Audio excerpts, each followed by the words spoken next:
hari ini kita akan mempelajari materi yang sangat penting dalam fisika dan sering kita temui dalam kehidupan sehari-hari, yaitu kecepatan. Nah, adik-adik, sebelum masuk di pembelajaran itu, Ibu mau tanya dulu, ketika kalian naik motor, apa yang biasa kalian lihat pada speedometer? Bu, kita itu akan melihat angka yang menentukan seberapa cepat kendaraan berjalan. Ya, benar sekali. Jadi angka-angka itu yang menentukan kecepatan. Selanjutnya, tujuan pembelajaran pada hari ini itu yang pertama, kita akan menjelaskan pengertian dari kecepatan, menuliskan rumus kecepatan, dan menentukan kecepatan suatu benda melalui contoh soal sederhana. Nah, selanjutnya itu yang perlu kita ketahui itu kecepatan. Jadi kecepatan adalah jarak yang ditempuh setiap satuan waktu, dan kecepatan menunjukkan seberapa cepat sebuah benda berpindah dari satu tempat ke tempat lain. Rumus dasar kecepatan yaitu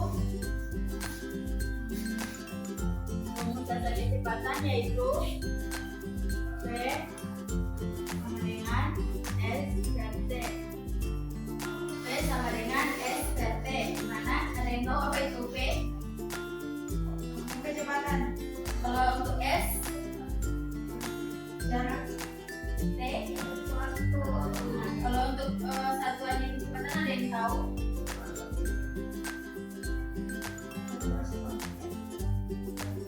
Untuk selanjutnya itu ada ciri-ciri kecepatan. Nah, ciri-ciri kecepatan itu yang pertama memiliki satuan misalnya meter per sekon atau kilometer per jam.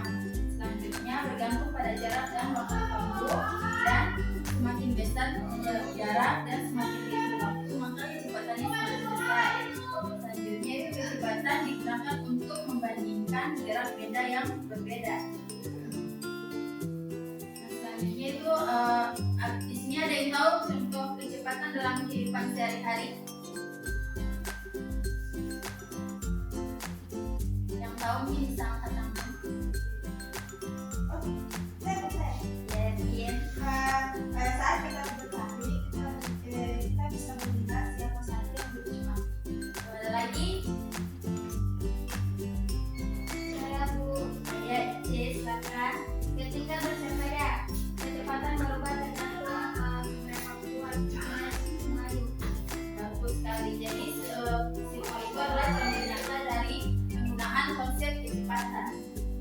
Nah, selanjutnya itu kita langsung di contoh soal kecepatan. Nah, inilah salah satu contoh dari kecepatan, yaitu ketika seorang anak berlari menempuh jarak sejauh 150 meter dalam waktu 30 detik, berapakah kecepatannya?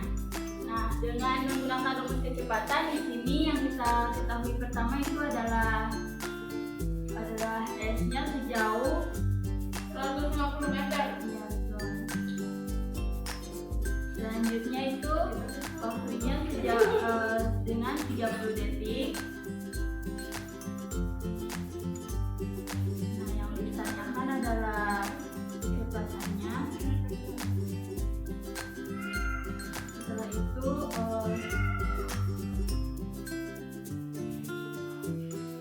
kita masukkan rumusnya, V sama dengan S per T. Kita masukkan nilai-nilainya, 150 per 30 diperoleh nilai kecepatannya 5 meter per second. Nah, itulah materi yang dapat disampaikan pada pembelajaran hari ini. Sebelum kita akhiri, siapa yang bisa menyimpulkan apa yang sudah kita pelajari hari ini? Baik, kesimpulannya itu kecepatan adalah kecepatan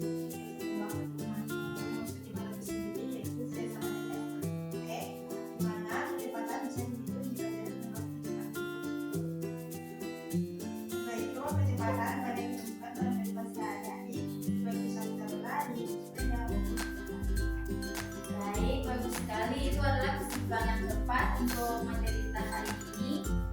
Baik, mungkin itu saja materi kita hari ini. Terima kasih atas perhatian dan kerjasamanya. Tetap semangat belajar dan tetap selalu memahami konsep fisika. Sampai bertemu di pertemuan berikutnya. Wassalamualaikum warahmatullahi wabarakatuh. Waalaikumsalam warahmatullahi wabarakatuh. Terima kasih. Terima kasih Bu.